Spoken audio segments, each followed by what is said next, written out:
काले कगार का लीला कर बछेरा हीस गया, जिसको जीवन दान मिल गया शंकर भगवान की कृपा से।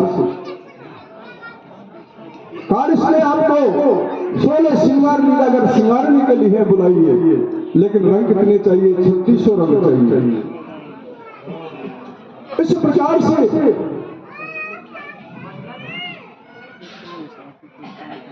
और हलकारा कहता है रंगरेजन से,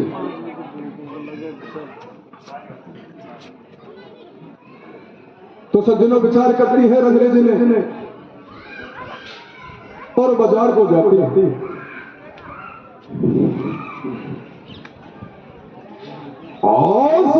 बचन सिर दारो रंभन हन हाट बाजार कुधाई मोदी सेठ ते बतौड़ाई औरंग 3600 कही है हाहाकार को लीला अगर बछिरो सिंह ने गो मोदी सेठ तो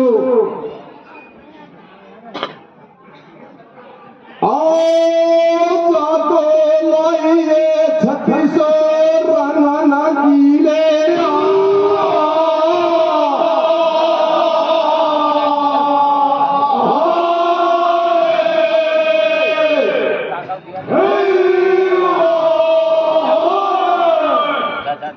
रंग लेकर आ जाती है।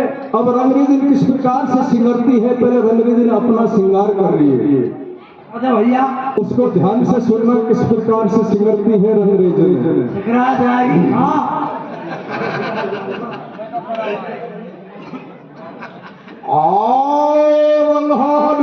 सिंहर रही सिर दारो जाके सुन ले खबरी समाचारो, श्यारी में सिर पे ओढ़ले चूंदर सनिया बदन में फेरो कब्जा काड़ो, घेर घुमारो लेंगा जामे डार लियो रेशम को लाड़ो, केसर की गुथ लई मेंढी पैरन में फेर लई ऊंची चप्पल एड़ी और गोरे गोरे हाथ रचे लई मेहंदी सिर पे लगा लई टीकी जाके ऊपर लगा लई बेबी बेली के ऊपर बेला मेरे श्रीदारो बाजारे के संग में लगा लिए फूल गुलाबी गेंदा आओ किलो लंबे लारे लंबो लत के यार कुणकती पहरी सटकादार कैसे आए जाकी कन्या में तीन तीन सरवट तो पड़ रही है मेरे सिरदारो आओ जाकी कमारा लपिटा ले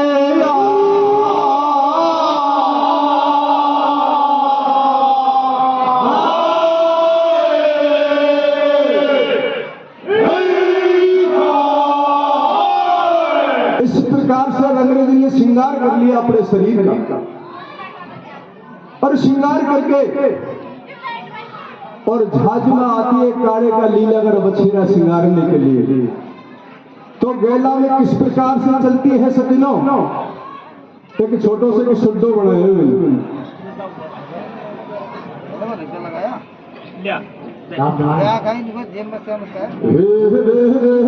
मंगल सूट पड़ो छती मंगल सूट पड़ो छतिया बेटी लोकनी यहाँ पे हो गेला में हो चल जबड़ी मारो राहो मारे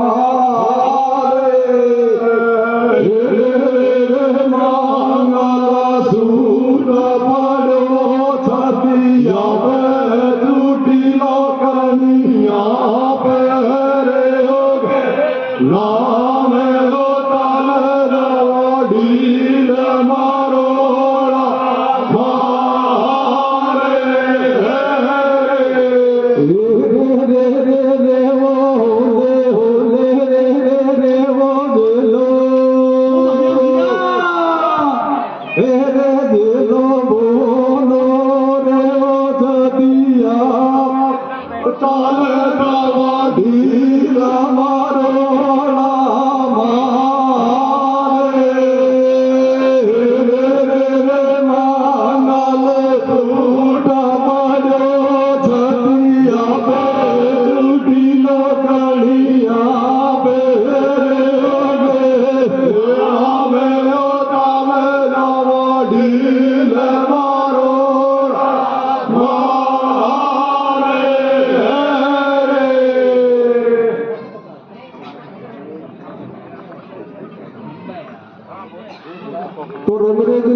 करेगा तो दान दक्षिणा अच्छी मिलेगी लीलागर बछेरो।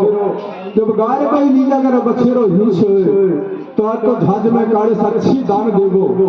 इस प्रकार से अच्छी तरह से सज धज कर और हरियर झाज में आती है अंग्रेजी सज्जनों उम्मीदी बाबू भाई। और किस प्रकार से लीलागर बछेरा को श्रृंगारती।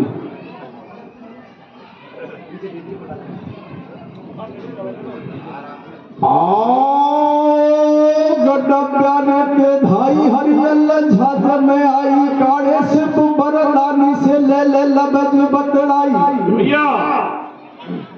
कहा कारण में बुलाई देव चंदिला मुझे तिरो का पड़ी गो तो आओ का पड़ो जरूरी रे।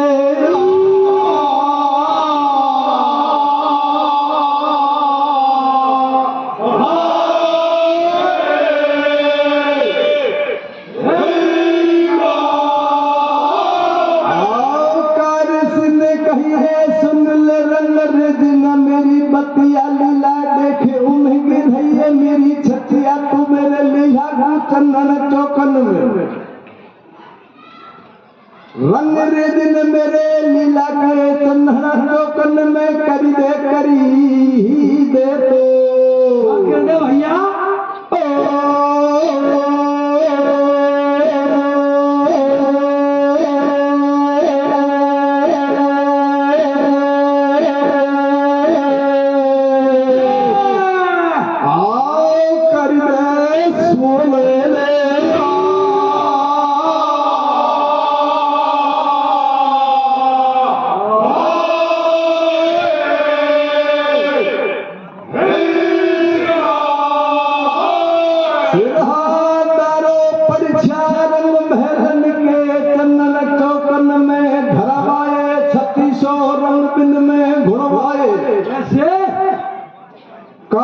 चंदन चौकर में 3600 रंग के परीक्षा भरवा दी लीलागर को श्रृंगारने के लिए। किस प्रकार से अंग्रेजी लीलागर बछेरा श्रृंगार रही है। सुनो सिरदारो मेरी बात जा लीलागर के सिर पे मैंड है शंकर भोलेनाथो। आगे पीछे लक्ष्मण राम मांड दिए मेरे भाइयों बीच में लिख दिए सीता के दो नाम। आओ पुठन पे मांडोए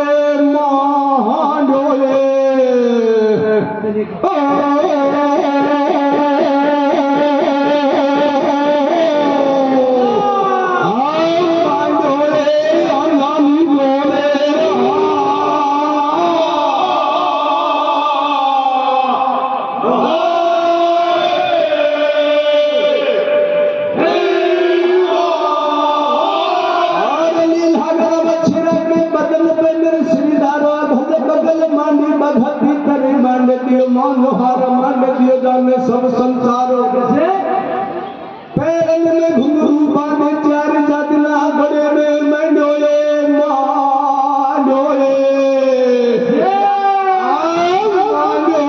नमल गुदी पे नो मथा दे।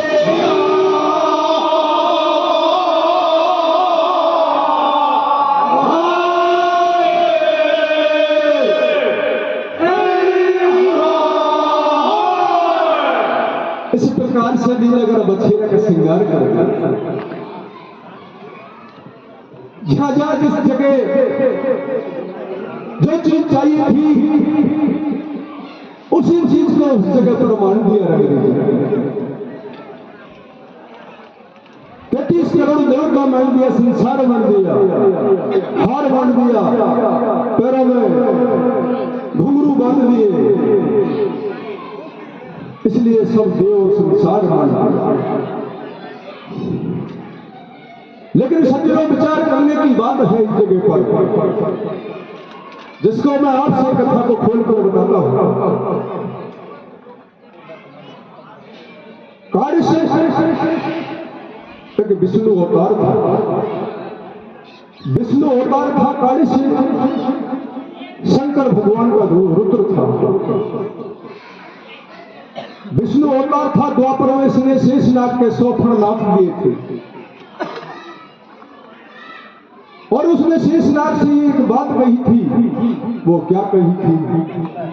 मैं कलयुग में जन्म लूंगा सोडा और एक फण को सोडा के जन्म लूंगा तो कलयुग में एक फण को नाथूंगा। एलादी को सदमे उस जगह पर हंसी आई थी। मैंने आपको पहले पूर्वी कथा में बताया था कि एलादी को हंसी आई थी। उसको हंसी किस प्रकार से आई थी? वो ये चाहती थी कि मेरे बाप को जिस प्रकार से दिल्ली और गडराजों ने छुड़वाया, किसने छुड़वाया? अलाउद्दीन खिलजी ने। मैं ऐसा भाई पैदा करूं जिसको शंकर भगवान को मनचीती मिले, जिसको शंकर भगवान मनचीती का वरदान दे, उसकी बच्ची का डोला मेरा भाई और अलाउद्दीन खिलजी की बच्ची का डोला मेरे भाई ब्याह करवाए। तो बिया जमाना चाहती थी एलादी। तो एलादी को पक्का विश्वास हो गया जब मंगल कुमार की दोनों टोट खुल गई थी, उसको पक्का विश्वास हो गया मेरा भाई को मनचीती का वरदान मिल चुका है और 100% अलाउद्दीन खिलजी की बच्ची को ब्याह कर ला सकता है, मरने वाला नहीं है। इसी प्रकार इस जगह पर हाँ चल रहा हूँ नहीं पीछे पहले हाँ। इसी प्रकार से कारिस का विचार क्या था कि कारिस का भाईला था भरतपुर का जाट। उसकी गाय को चुरवाना उसी का काम था कारिस का। उसको मैंने सरदारी छोड़ कर खा ले गई। उसकी गायों को जाट की वो धौसा से चम्बल नदी, चंबल नदी पर गाय ले गई। वही चंबल नदी पर शेषनाग का वो घर था। उसी जगह पर वो बेड़ा सरदार वो गायों को ले गई धौसा से। भूरा जाट था भरतपुर का। उन गायों को मेरा सरदार धौसा से खोल कर ले गए चंबल नदी पर। उसका विचार था कि मैं चंबल नदी पर किस बहाने से जाऊं और किस प्रकार से शेषनाग का एक घर को नापूं। तसल्ली से रिश्तेदार नया नया जैसे जल्दी हो गया। पहली बार बुलाया उन्होंने। तो सत्य इस प्रकार से सोले श्रृंगार करके रब अपने भाई से कहता है सूरपाल से, बड़ा भाई था सूरपाल, कारिस का बड़ा भाई सूरपाल था। उस सूरपाल से कहता है कारिस के, हे भाई लीलागर बछेरा हिंस गया, लेकिन पहली मंजिल तू खा करेगा मेरी कि खा करूंगा। अगर तेरे को मैं चाहिए तो मैं तेरे साथ चल सकता हूं। अगर कोई सेना और हरियल घास से जितने आदमी चाहे तो आदमी तेरे साथ खिला सकता हूं। लेकिन मीना सरदार मेरा भाईला की गायन को ले गए, अगर तू गायन को छुड़ा कर ला सकता है तो सजनो सूरपाल ये कहता है भाई किसी की जरूरत नहीं है, मैं एकला ही छुड़ा के ला सकता हूं। जब पहली बार जब लीलागर हिंसता है तो पहली मंजिल खा करता है चंबल नदी,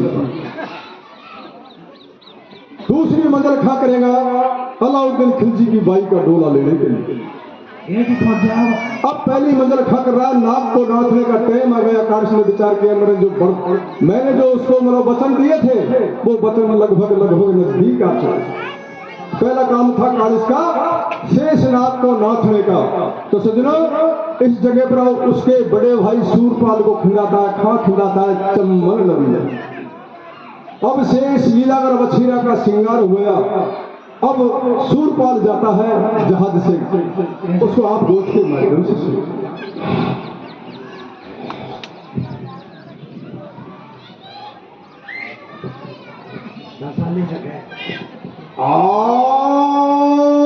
लीलागर बछीरो मेरे सिरदारो सूरपाल ने खुलो फूटा ठन तेजा को लायो पोड़ी बारो भैया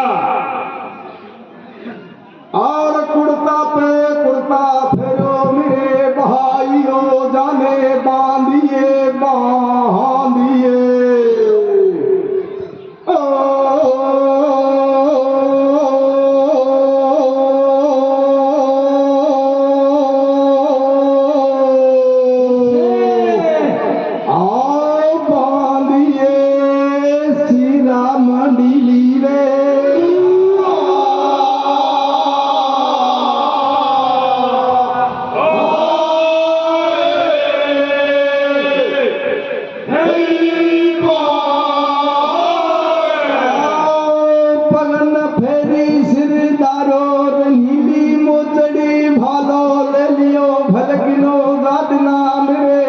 बनो और काखन के लटाकाइए लटकाइए तो राणा भगवती ने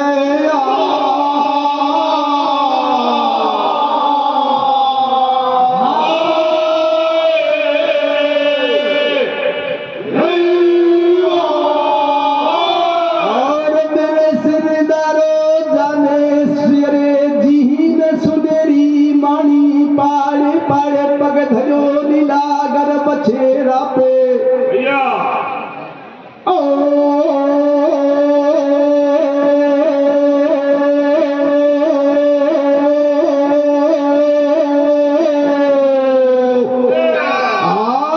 घमाकी भयो ने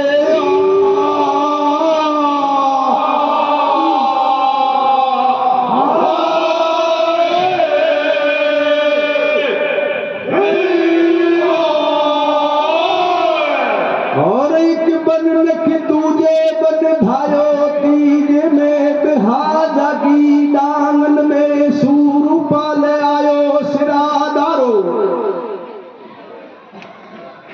थके लीलागर बछरो महाई तो पौधा खइए कड़ुआ नीम को भाई पीलू घामरो आओ पीलू घामरो मेरे भाइयों जा में बसा तो दिखे बसा तो आओ भजंगी काड़ो दे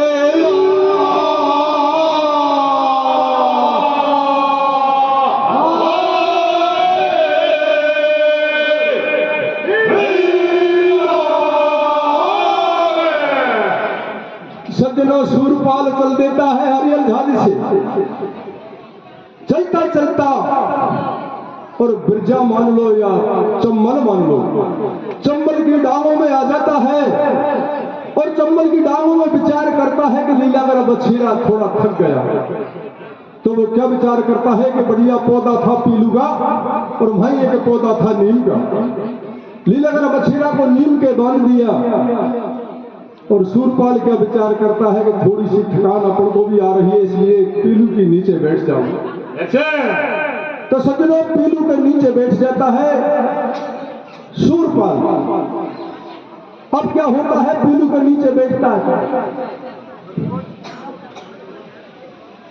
आओ शीतल मंद हवा चले पर भैया बिन श्रीदारो सूरपाल सु गयो बिन पीलू घामर की छावन में मेरे भैया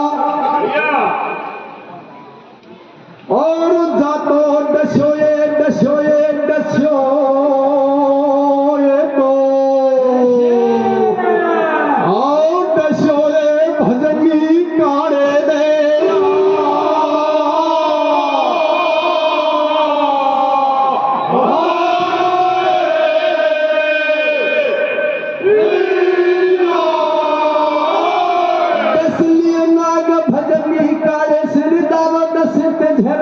गट्टा चढ़ेगे सूरपाल के जैसे कि अघाज लगी हरियल झाज में मोरा भवानी को और दिना बिन घाजन के मोरा भवानी देव चंदिले से बोलिए बोलिए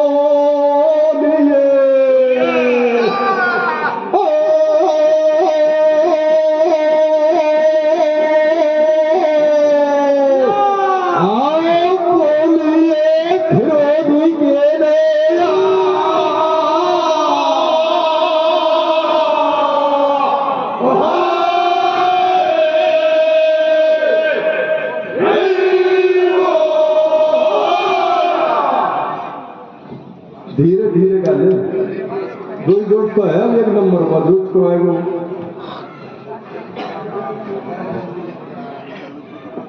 सजना जब परवाई हवा चली पीलू के करीब उसको नींद आ गई सूरपाल उस बम्बी से नाम निकलता है और सूरपाल को डस लेता है एक गाड़िश के पास में मैं आपको आज बता रहा हूं इंद्र की दी हुई धोड़ी बोली वो गाड़िश के महलों में रहती थी इंद्र राजा की दी हुई धोड़ी बोली थी कारिश के पास में वो कारिश के रंग महलन में रहती। उस मोरनी को आघाज लगती थी, जब उसको ये आघाज लगी कि सूरपाल सता ले, तो सजनों सूरपाल सताने पर और कारिश से मोरा भवानी कड़ला कड़ला बोल बोल गई। कारिश कहता है क्या दूध घट गए तेरे, क्या दाख चरौंदी की कमी आ गई कि मेरी हाथक की पाड़ी लाग गई मोरा भवानी, तो किस चीज की कमी आ गई जो तू आज मेरे से कड़े बोल बोल रही है। सजनों मोरड़िया कहती है कि हे बाबा साच बता दो, साच बता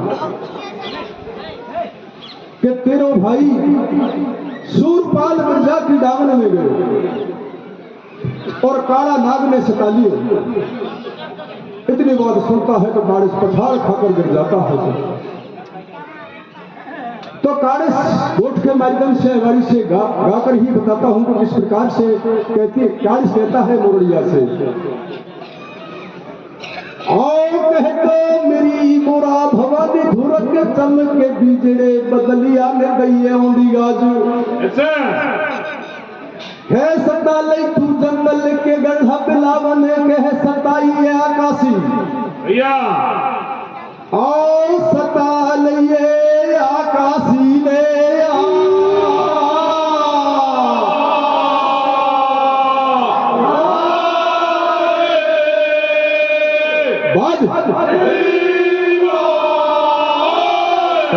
मोरा भवानी सेज बतलाई सुन ले बाबा तू मेरी पतिया गाजन के फटी जा रही है छतिया, ना चमके धुर के बीजड़े ना दइए बधलिया ने ओंडी गाजन ना सताही जंगल के बिलाव ने आओ ना सताई आकाशी ने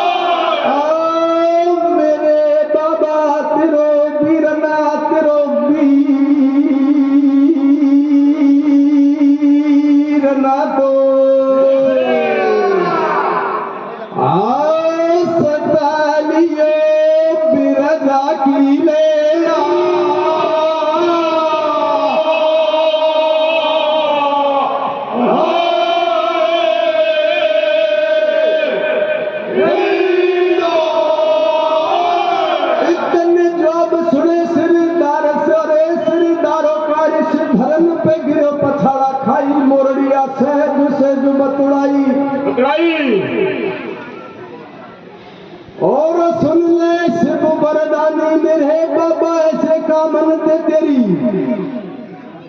आ पारा पड़ेगी रे